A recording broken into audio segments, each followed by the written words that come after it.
Life goes up and it goes down.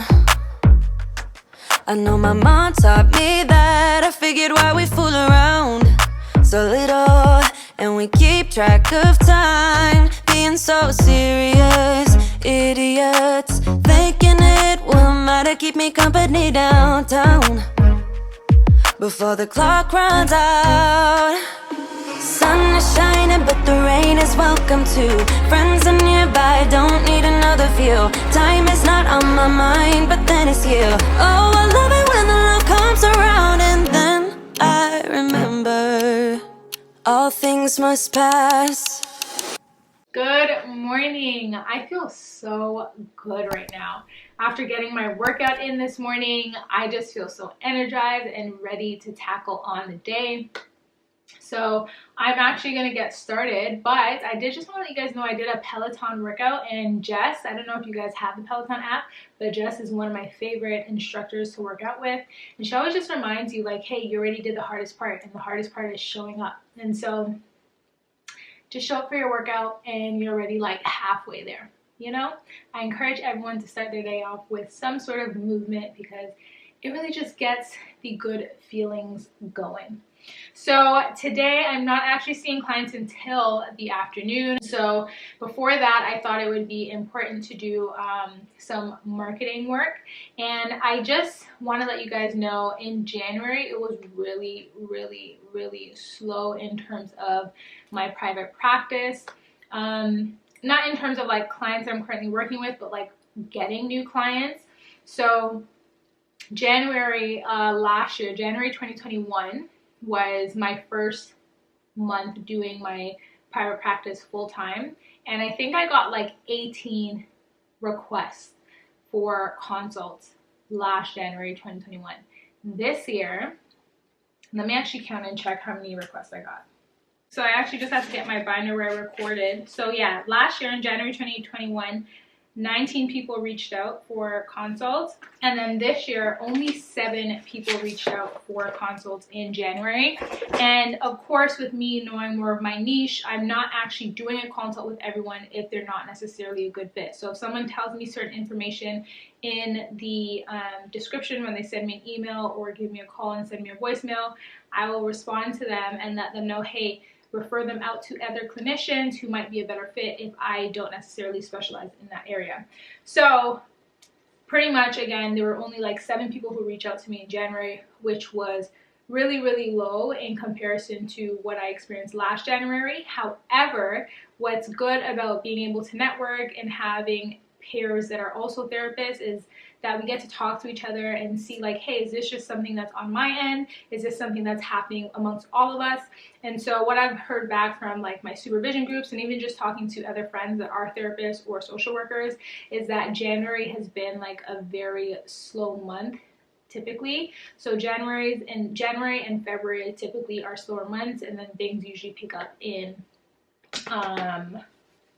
March. So just so you guys know, if you too have been experiencing like a slower January, it seems to be like a common thing. And I guess it really just depends on the area that you're in as well. But that's been my experience. And if you are considering private practice, understand that workflow ebbs and flows. Sometimes you have like really busy months and sometimes things go a bit slower.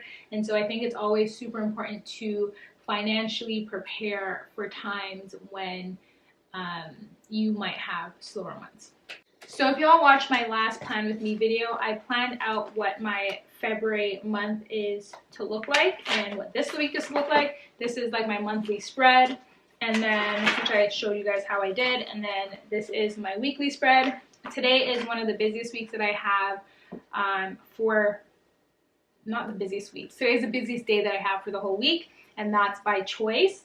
I only see 4 clients today, and I have 2 consults scheduled for today. And what I also want to make sure that I do, I actually have to go pick up some items from Staples. I need to get some blue pens because all I've been using lately are red pens because I ran out of my blue pens. And I might stop to get a vase or a vase from Home Goods depending on how I feel. I also want to do some marketing. As I just mentioned, things have been slow in the month of January, and so I thought it would be helpful for me to add myself to another therapist directory. And this therapist directory actually provides you with free 3 months. So I'm like, hey, why not? There's nothing I can lose from doing that. So I'm going to complete that profile today. And I was thinking of updating my website, but just looking at my website, I'm thoroughly impressed with the work that I've done. And I feel like it's fine. Like, it really shows my niche, but I do want to add a resource section. I just don't know if I want to focus on adding those resources today. I might create another day for that. Then I'm going to take my lunch, and then I'm going to prep for my first 2 sessions. In between my sessions, I'll do my case note and my client preps. Then I will have my consults, and then 2 clients, and then I will do my remaining case notes at the end of the day and then wrap it up. So let me go to the store. That's what I want to do first. I'm gonna go to the store, get the items that I need, and then we will come back and start off with some marketing.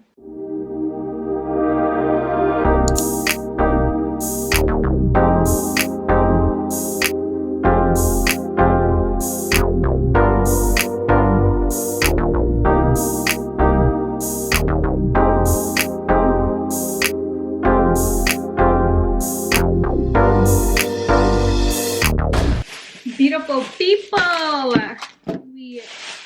I just came back. Not we, well, we did, but I just came back. You know what I mean? So I spent, how much did I spend? I only spent a whopping $14.27, and I got my favorite pens. These ones, I absolutely love these pens, but they honestly run out fairly quickly. The ink runs out quickly. You guys know I do my journaling on a daily basis. I love writing, so I got these pens, and I guess they have like a newer look. The pens are now looking smaller, thinner, so I decided to pick that up as well. And I ended up finding a Make It Habit sticker. Absolutely did not need this, but I got it anyway. And so you guys know from my Plan With Me video, I am trying to drink at least 1 liter of water every day because, I don't know, your girl just struggles to drink water. Do you too? Because I don't know what it is, but I struggle to drink water. Like, I've tried bottles, I've tried different bottles, I've tried so many things, and yet I still struggle. So let's see if having this sticker is gonna help me check it off. Like, hey, yeah, I got this habit of drinking 1 liter of water a day. On the 1st, I did that. On the 2nd, I did that. On the 3rd, I did that. We'll see. Don't know if it will help. Don't think it will help, but you know, sometimes we just buy things. So that was $14.27, and then I got gas. So I'm gonna take a photo of my receipt, and I usually attach it so that my bookkeeper can see and do what she needs to do to manage my receipts and finances on a regular basis. I cannot encourage y'all enough to make sure you stay on top of your finances. So last year I was doing my finances, my bookkeeping on my own on a weekly basis. I showed you, I think, in my work week vlog. I will include a link to that here and in the description box below.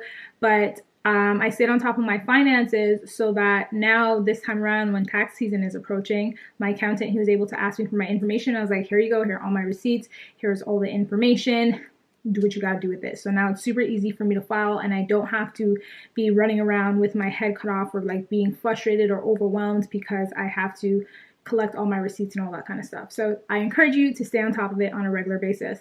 And another thing that it really helped with, I had to pay quarterly taxes to the government.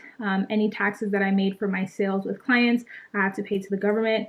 I also had to pay my monthly remittance, so employment insurance, CPP, all that kind of stuff that the government needs to take out of our paychecks. I have to send that to them. And so staying on top of my finances on a weekly basis really helped with all of that.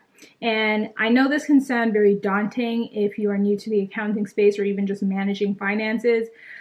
I would just recommend having a good accountant who's open to answering your questions and we're open to helping you out. I also did a lot of my own research, and so I got the hang of things. But now that I got the hang of things, I still don't necessarily like doing my finances on my own. So I hired a bookkeeper to manage that stuff, and I would just kind of double check. But based on like what I've seen her do so far, she seems pretty solid. So I'm pretty confident in her ability to do what she got to do on her own. And I think in my last vlog or day in the life of a therapist video, I said that I feel like I'll be a micromanager. I'm actually not. I'm actually so proud of myself. I'm just like, I don't want to think about this. So you think about it. Again, I will look at it once in a while, but I'm not a micromanager. So kudos to me. Let me stop rambling. We're going to do some marketing stuff.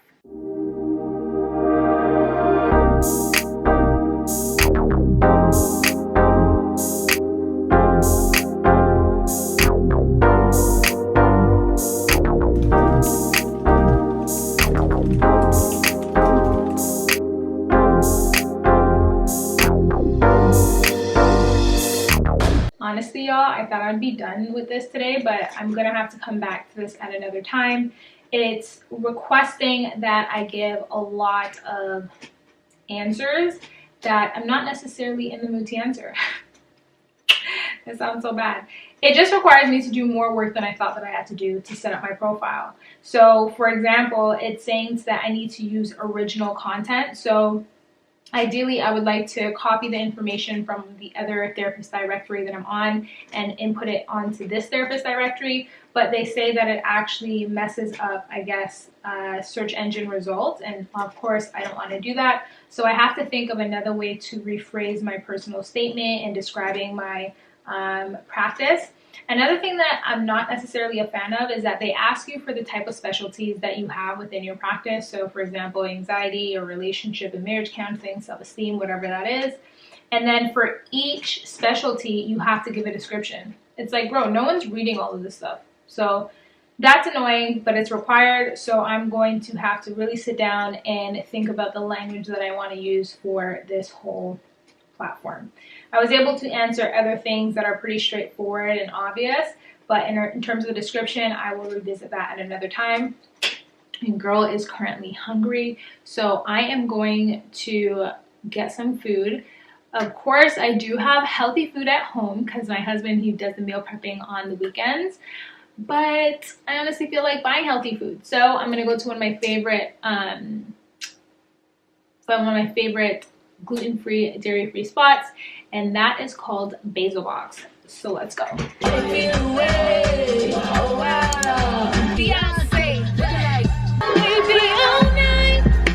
Clearly just had a jam session. Let me go get my damn food.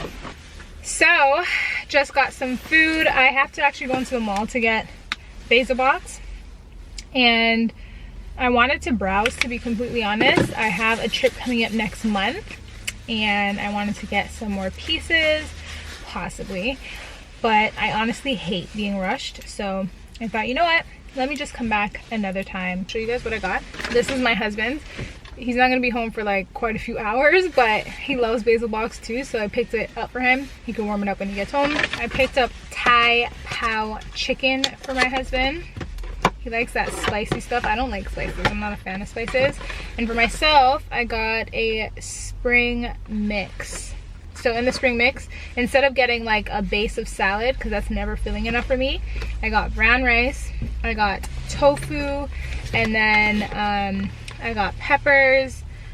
I didn't get the corn, which is usually a base in this, but corn actually causes inflammation in the skin, so I tried to avoid corn.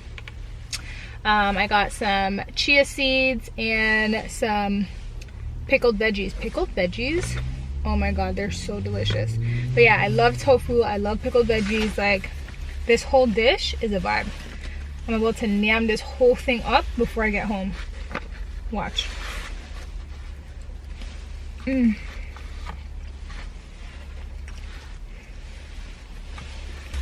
gonna have to get comfortable. Take off my jacket. Just hope I don't spill any food on my clothes. In recognition of Riri being a whole mom, we're gonna play some Riri. Rihanna, let me hear you, boo. Come here, rude boy, take it, yeah. Where are you going, sir? Just get ready for work.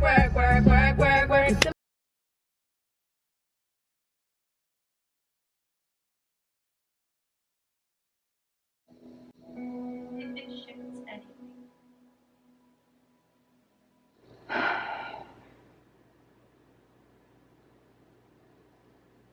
Y'all, I just had like a very, very tough therapy session with one of my clients, and it's always so hard to, I guess, fully feel confident in our ability to be there for our clients, especially when there's such a fresh wound, because there really is so much we can do when the wound is so fresh. And I think it's always important to remind myself, especially in these moments when I do experience this, that just being able to provide them with a space to really talk about what's coming up for them, express their authentic feelings and emotions, and really just hold that space for them is sometimes just exactly what they need in that moment, without me having to educate or without me feeling like I have to give them something. The fact that I'm providing that space and I'm showing up for them in that way is often big enough for that session. And I really want all new therapists, any therapist that sometimes feels like they're not doing enough, the fact that you're holding that space and you're validating your client's feelings and you're listening to them and you're really just engaged with what's going on with them is very, very, very, very valuable. So I don't want you to undervalue that. And I think what's super important for me to share is that there's different ways that we can show up in therapy sessions with our clients as therapists. And so we can be the detached therapist, which is something Sigmund Freud was known for in terms of like saying therapists should be completely detached from their clients. We should have no emotion and just feel nothing and just observe what's going on with the client. I'm not that kind of therapist. There's also the therapist that can be super attached. And when I was a beginning therapist, I was that therapist, and I actually questioned my ability to be a good therapist because I was so attached to everything my clients were saying. And that's why it was super important for me to learn boundaries. But I'm no longer an attached therapist where I feel everything my clients are feeling and all of that kind of stuff. I would say I'm more so of a connected therapist. And being a connected therapist, I'm able to meet my clients where they're at. I'm able to recognize their emotions and feel the emotions with them, but it doesn't affect necessarily my core sense of self. And so I could walk alongside the client and support them where they're at, but also still remain objective, which has really, really, really helped me as a therapist and my work. But yeah, I did need to still take a moment after that session just to again ground myself. And I wanted to show you guys how I prep for my sessions. But I think I'm honestly over recording today just because, yeah, like that session was kind of like a lot. So I think I will show you in another day in the life how I prep for my sessions, and I will kind of end this video here. Thank you guys for joining me on another day in the life. Comment below, let me know what you thought of this video. Give this video a thumbs up and make sure that you subscribe and click the notification bell so you never miss an upload. I'll see you guys in my next video. Bye.